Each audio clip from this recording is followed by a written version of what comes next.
Yes, there was an eclipse, but Syracuse is still very much active in the transfer portal. And here to talk about it is Mike McAllister, publisher of Syracuse on 24/7 Sports.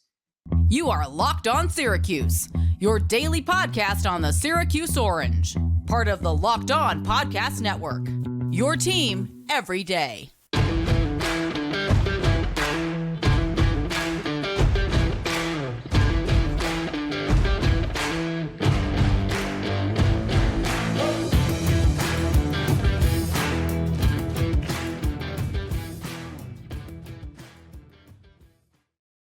Hello, everyone, and welcome into the Locked On Syracuse Podcast. I'm Jackson Holzer, and we're joined by Mike McAllister, the publisher of Syracuse on 24/7 Sports. Thank you for making us your first listen of every single day here on the Locked On Podcast Network, your team every day. And Mike, we just had a big event recently for Syracuse, and I thought, honestly, because we had this event, that there was going to be some breaking news here. But it turns out it was a solar eclipse. So what are your quick thoughts on it? How did you enjoy the experience? Well, there were no major earthquakes, no explosions. The world didn't end.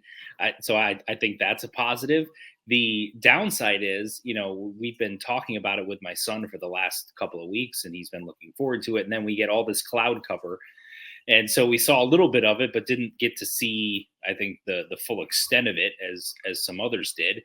And I do feel bad for anyone that paid a lot of money and traveled a long way to come to Central New York, and then just to get cloud cover and not have the greatest view of it. I feel bad for those people, but that's the risk you take. All in all, like I said, no explosions, no earthquakes. I think you call it a positive and move on.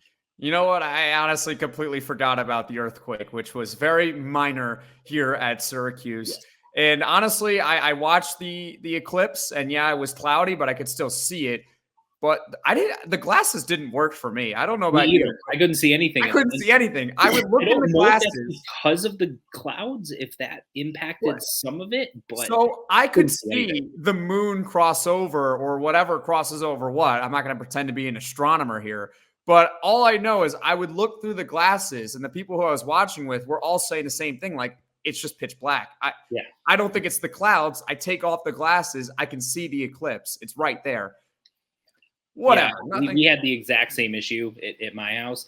I don't know if it was crystal clear and there was no clouds whatsoever, if the glasses would have worked, but they had zero effect for us whatsoever. It was kind of pointless to use them.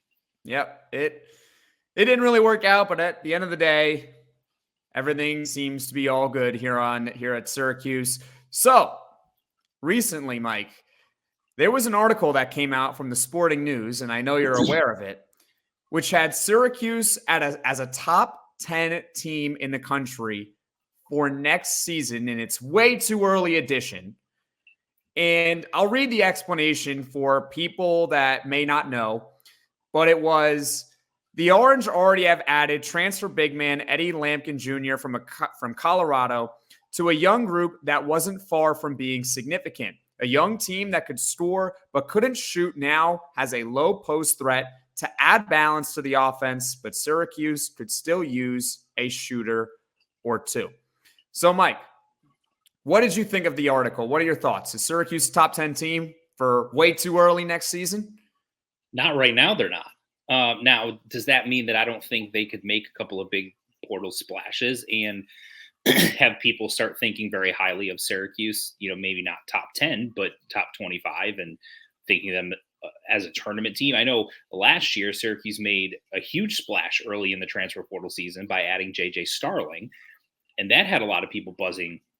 And then when Judah announced he was coming back, there was, again, even more buzz about, well, the Syracuse team could be really good. And so you can fall victim to some of that buzz sometimes, and then you don't foresee injuries and how some of those things and how the pieces play out and all of that. But the issue I have here is this roster is so far from complete. I just don't really think it's fair to Syracuse to put them in that type of conversation right now. I love the addition of Eddie Lampkin. I think he's exactly what Syracuse needs.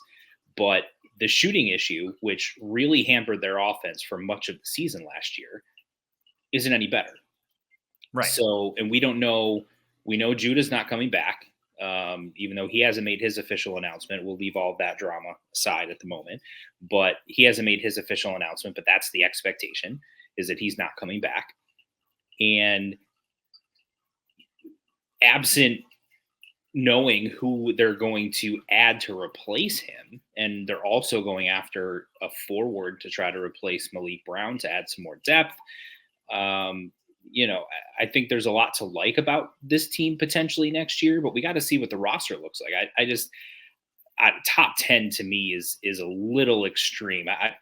It's weird because almost every other prognostication on what the way too early top 25 looks like doesn't even have Syracuse as a top 25 or a top 25 and a couple. They don't even have them in the discussion, and they've got them at 10th.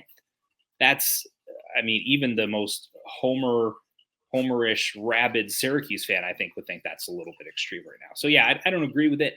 I still think that the roster, assuming other than Judah, they keep everybody else and they're able to add an impact guard from the portal. I still think there's a lot of potential with this team, especially if Chance Westry is healthy, but there's too many ifs right now. And we just don't know what the final roster and rotation is going to look like yet. Yeah, I agree with basically everything that you're saying here. I don't think Syracuse, even way too early for next season, you can consider them right now as a top 10 team. And something that stuck out to me, listen, Eddie Lampkin is a solid addition to the transfer portal. Yes. I love that addition. I think he's a perfect fit for this team. He fills a need. We needed a center. He can rebound. He can score a little bit. All great. But they talk about this young group that Syracuse has, and they're gone.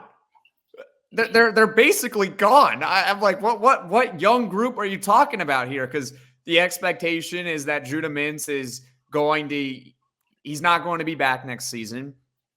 I guess Chris Bell is the only one here because Malik Brown's gone, Quadir Copeland's gone. Even you can throw in guys from the 2022 class like Justin Taylor, Peter Carey.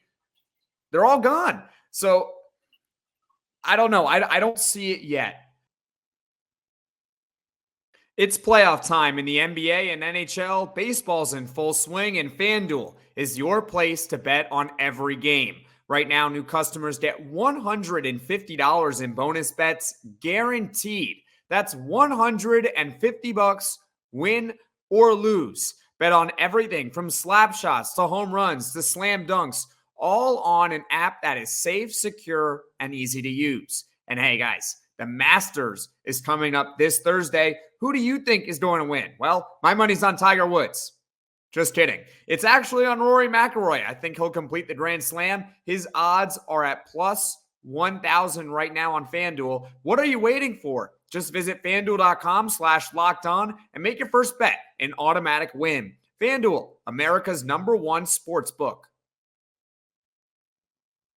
Are you watching Fox Sports or ESPN on your TV all day? Have to turn down the volume with all that shouting? Make the switch to Locked On Sports Today, a free 24/7 sports streaming channel program for you every day to bring you the biggest stories without all the streaming. Locked On Sports Today brings you can't-miss analysis, opinions, and news, streaming 24/7 on YouTube or the free Amazon Fire TV channels app. Part of the Locked On Podcast Network, your team every day. Mike, what do you think Syracuse has to do to be ranked in the preseason top 25? So this was, for those that might be a little confused, a way too early edition of their top 25 from the Sporting News. Before the season starts, though, maybe a few weeks out, maybe just before, I don't know exactly when they drop it, the Associated Press will release their preseason top 25. So, Mike, with that being said, what does Syracuse have to do to be ranked in the preseason top 25 next season? Well, your point about losing a lot of those young players, it makes you wonder if that article forgot about the fact that Malik Brown and Quadir Copeland are in the portal. But there are a lot of pieces that I think a lot of people like. There's a lot of people who like J.J. Starling, and he's shot the ball better the last half of the season. But he can't be one of your primary outside threats. I feel like he's got to be almost like your third or fourth best outside shooter, and then you've got a pretty good shooting team. We saw a lot of flashes from Chris Bell, especially towards the end of the season when he started becoming a little bit more consistent defensively and on the boards. And if he can be that, we know what he can do shooting the ball. You add Lampkin in there. And hopefully next year you've got a healthy Chance Westry. And I know a lot of people think he's extremely talented. You're bringing in a McDonald's All-American and Donnie Freeman. The missing piece to me is I think you'd like to have one more forward for depth. But absent that, that's not really going to move the needle in terms of top 25 rankings. It's landing one of these top impactful guards from the transfer portal. Someone like a Malik Mack. Someone, there's been rumors out there that Erik Reynolds from St. Joe's, perhaps he could enter the portal at some point. He's not officially in yet. If he does and Syracuse were to grab someone like him, there's a bunch of other really good guards in the transfer portal. Syracuse gets one of those that creates some buzz like they did last year with JJ Starling, that type of an impactful move, one of the, top 10, top 15 players in the transfer portal, with having a McDonald's All-American coming in, having a guy like Elijah Moore, who's one of the best three-point shooters in the 2024 recruiting class coming in, along with Eddie Lampkin. I think that might have some people taking a look at Syracuse as a potential preseason top 25 team. Now, I still think it's going to be really tough for them to get there, just because oftentimes the preseason polls almost mirror what things looked like at the end of last year, and they don't take a ton of that movement into consideration. So do they really think that Syracuse would make a leap from NIT type team, outside of the NCAA tournament field, to top 25 team in the offseason? There are some, I think, that might think they've made that leap, but I don't know that enough are going to put them in their preseason poll for them to actually make it. But certainly landing one of the top guards would be one of the ways that you get yourself there.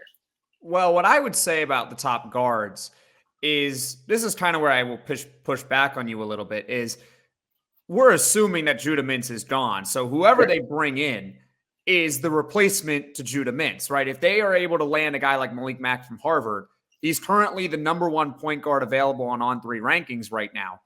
He is still not better than Judah Mintz. That would still be kind of viewed as a downgrade. So to me, when I look at the transfer portal and I look at Syracuse's needs, obviously Chance Westry, you mentioned, I call him the biggest wild card. Westry, people swear by him. They say that he is great, that he's going to be great. They say all these things about him.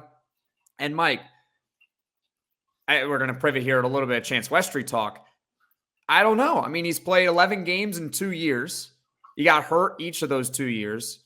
And when he played those games, he wasn't like lighting the world on fire at Auburn. So, I mean, how do you see Chance Westry for next season? So I see him as, if you tell me that he's going to be healthy all year, I think he has the ability to be an impactful player for Syracuse. He was an elite recruit coming out of high school for a reason. But your point about the injury issues is well taken, in that it's so difficult to project him as being someone that's going to be really good and be a difference maker for Syracuse next year, because we haven't seen it in 2 years. Now, his play in the 11 games he played at Auburn, was he, SEC freshman of the year type performance? No, but he was looking solid. And oftentimes it can take some elite recruits, some time to adjust to the college game, and depending on what their role is and the makeups of those teams. We know that Auburn is usually very deep. So, he's not going to get 30 plus minutes a game given the way their roster is constructed. So I wasn't real concerned about what his production was. I think if he's in the right spot, then he's got the opportunity, he's got the talent to be a really good player. The problem is, it's the availability, is the ability that I'm most concerned about with him. That said, as far as the guards go, I think landing an impactful point guard from the portal, yes, if you're doing a 1-to-1 ratio, like who would be a better individual player next year, Malik Mack or Judah Mintz?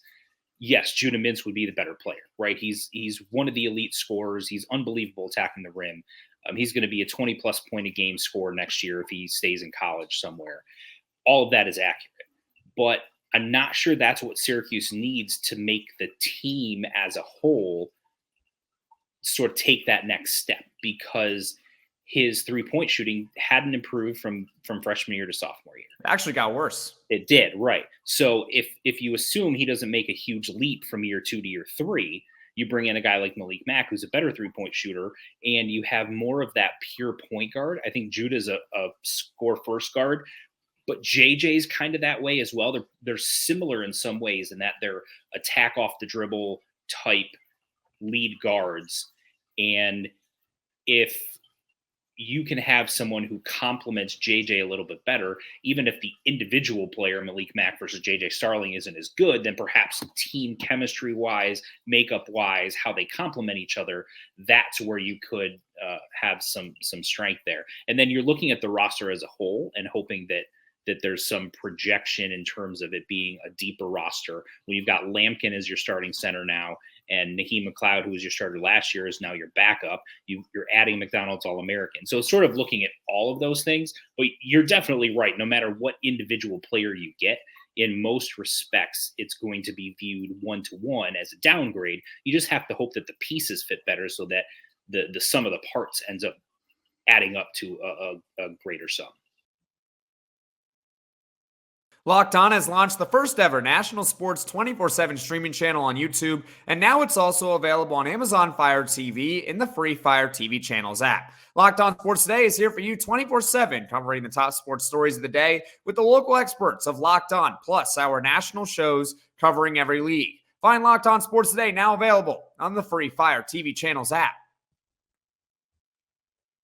By the way, Mike McAllister joining us on the Locked On Syracuse podcast. He is the publisher of Syracuse on 24/7 Sports. I keep talking about this with our listeners and our viewers here, which is the aggregate. Which, listen, it's a Moneyball reference, but it's true. Yeah. You're not trying to replace these guys one for one. You're trying to get players whose impact is greater than the ones that they have lost. So when they got Eddie Lampkin, think that maybe the pessimistic view of it would have been, well, he's not better than Malik Brown. They just lost Malik Brown and they got Eddie Lampkin. Well, sure, you can take that view and you're right. But at the same time, Eddie Lampkin is better than probably everyone else that has entered the transfer portal for Syracuse right now. So it's a good start. And with Malik Mack, he fills a team need, obviously, if he were to replace Judah Mintz. And yeah, is he an upgrade over Judah Mintz? No, he's not. But if you take the sum of the parts, he's better than Malik Brown. So right there, you're already off to a solid start in the transfer portal. It's all about the aggregate. They still have 3 roster spots remaining in that sense.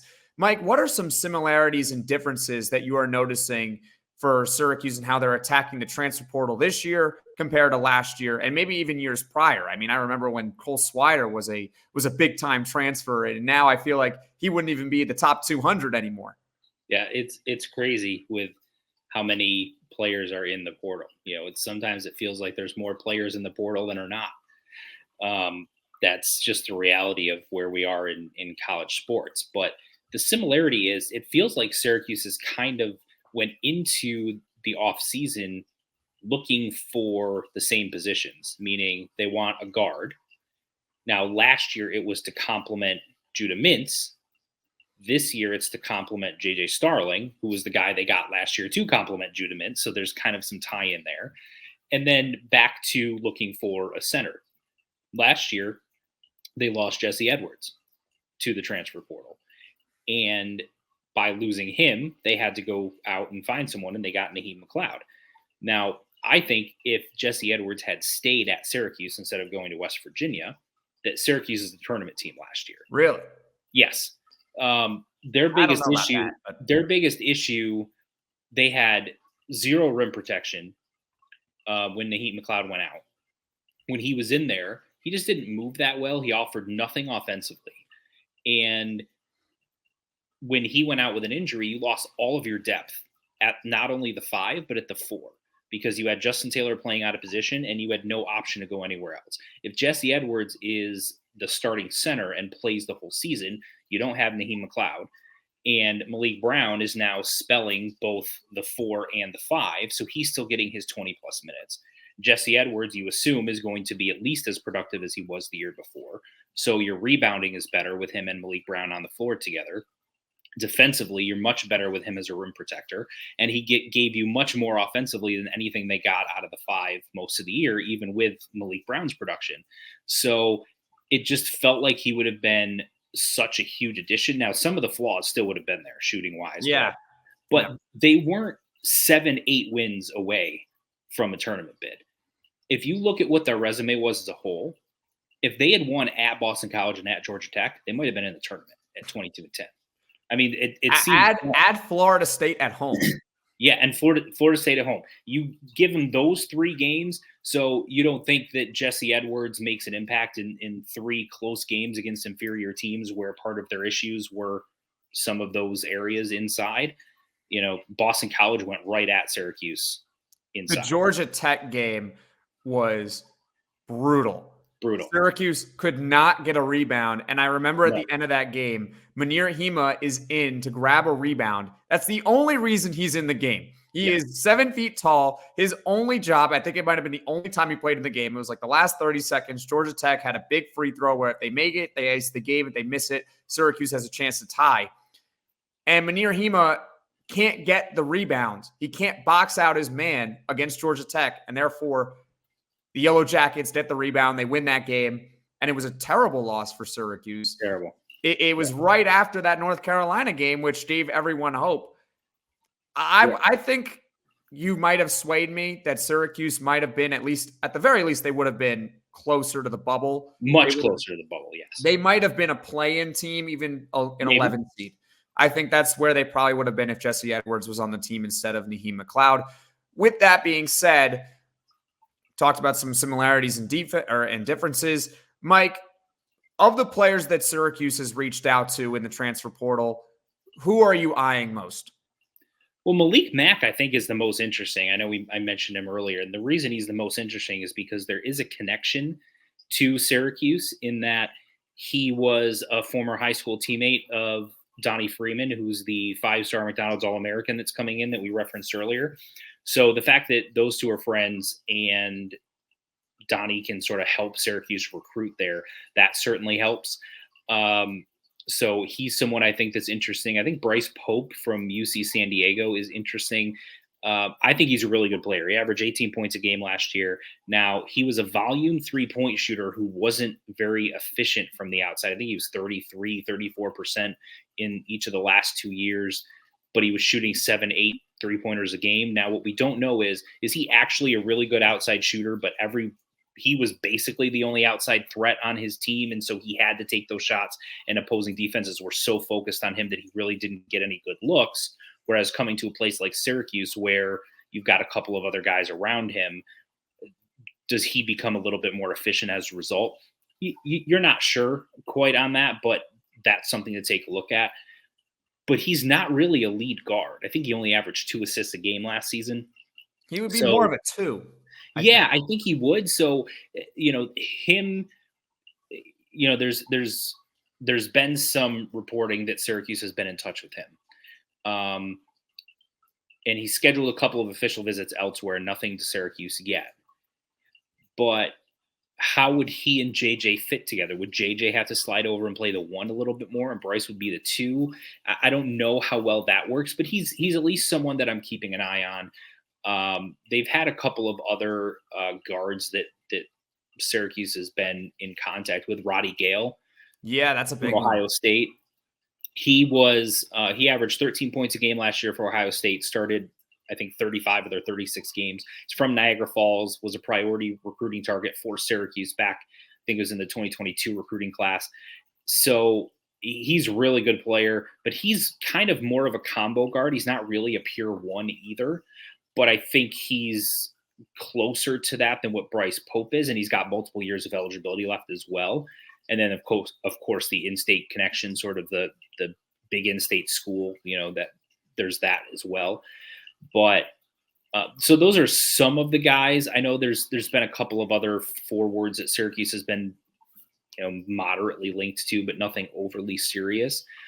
But I still wonder if the player that Syracuse ends up with or pursues the most outside of Malik Mack isn't even in the portal yet. So there's always rumors that some players could enter the portal.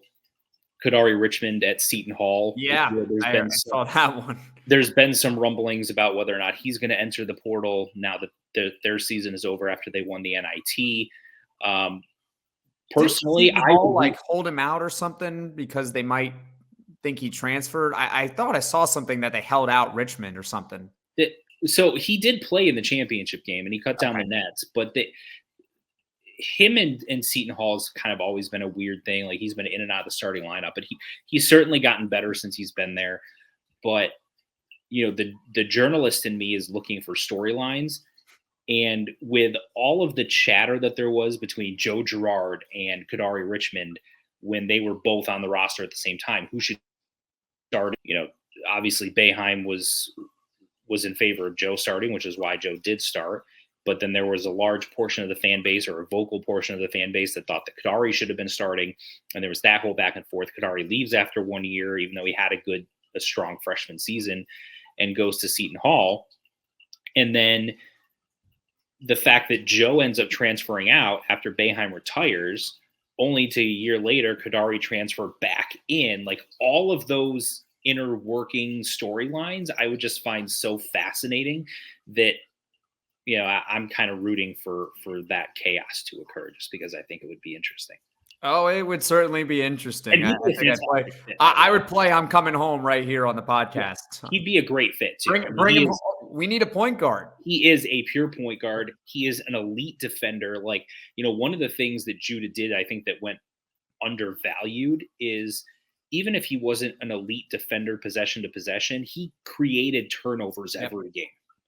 And, he was either first or second in the ACC in steals, right, with Malik Brown. And so if you lose Malik Brown and Judah Mintz, who were 1 and 2 in the ACC in forcing steals, bringing in someone like a Kadary Richmond, and again, he's not in the portal yet, so this is purely speculation, right? But if he were to enter the portal and Syracuse were to go after him and somehow get him, then you replace some of what you lost there defensively, but then he's also a tremendous pass-first point guard. His outside shot is a lot better than what it was when he first got to Syracuse, and he's a much better scorer as well. It'd be a home run. It'd be a perfect fit. I think it would be such a big – you want to talk about making a statement and creating some buzz. That would certainly accomplish that. Yep. Top 25 team in the preseason. That's right. Top 25. I still contend that I think Syracuse needs some more players on the wing because I think by default you're going to get someone who is a point guard. I think another one who's kind of going under the radar here is the Hofstra point guard, Jaquan Carlos. He's not going to be the flashiest guy on any of the recruiting rankings or transfer portal rankings that you see, but this is someone who is a pass-first point guard who can distribute the ball really, really well. And hey, Syracuse recruits a lot of good wings, and they have McDonald's All-American, and they have Eddie Lampkin as well. You need someone who's going to get the ball to those guys. Mike, before I let you go, is there anything else you'd like to add? No, I just want to piggyback off your Carlos point in that when the report first came out that Syracuse had at least inquired about him, I saw so many Syracuse fans immediately say, pass. No thanks. Right. We can do better. And well, he could be a backup. What's wrong with that? But see, here's the thing. So I think most people see the 10 points per game and say, why would we go after? He averaged 10 points a game at Hofstra. Who cares? But he averaged 6.5 assists per game. I mean, that's really good at the college level. 6.5 assists per game is really strong. And I think maybe only 1.5, 2 turn. Like he wasn't a turnover machine either. So he takes care of the basketball. A lot of the things that people complained about with Judah and Kadary was that they were out of control and turned it over too much. He's the opposite of that. He is the steady, sort of, not that he's at the same level, but the Tyler Ennis type that he's just sort of calming and runs the offense, gets everyone involved. He can score if you need him to. He's not a great outside shooter, but he's an improvement over what they've had at point guard the last couple of years. So, he would be, I think, one of those, it's not going to create a lot of headlines. It's not going to create a lot of buzz, but halfway through the year next year, you could all of a sudden say, you know what? That was a really sneaky good pickup that Syracuse had because he fits what they want perfectly and complements the other players. So I think he's someone that if Syracuse ends up with someone like that, you shouldn't immediately dismiss it just because he's not a 15, 18, 20 point per game scorer. I agree with you. And again, it's all about the aggregate where it's about impact of the guys they're bringing in versus the guys that they're losing. Mike, thank you so much for taking the time to hop on the podcast. Absolutely. Thanks for having me.